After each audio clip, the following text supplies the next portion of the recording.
Tu es sûrement déjà tombé sur quelqu'un de très sûr de lui, mais qui se trompe complètement. Et parfois, ceux qui en savent vraiment plus doutent d'eux-mêmes. Pourquoi ?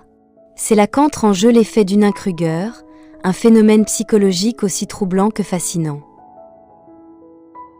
L'effet Dunning-Kruger montre que les personnes ayant peu de compétences dans un domaine ont tendance à surestimer leurs capacités. C'est parce qu'ils manquent justement des connaissances nécessaires pour reconnaître leur incompétence. Par exemple, un débutant en photographie pourrait penser qu'il maîtrise tout après avoir pris quelques photos, tandis qu'un professionnel remettra constamment son travail en question, conscient de la complexité de son article. Ce phénomène se retrouve partout, en entreprise, à l'école, sur les réseaux sociaux.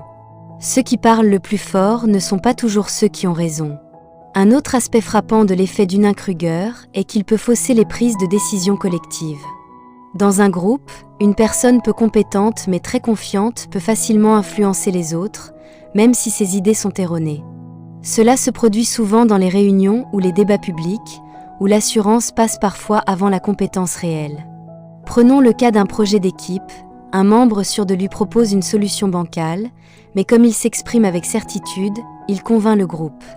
Résultat, on suit une mauvaise direction, alors qu'un autre, plus qualifié mais plus réservé, n'a pas été écouté. Ce genre de situation montre à quel point la lucidité et l'écoute sont essentielles pour éviter les pièges de ce biais cognitif.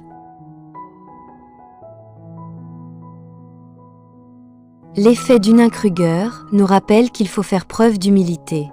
Plus on apprend, plus on comprend qu'on ne sait pas tout. Et c'est ça, le vrai signe de sagesse.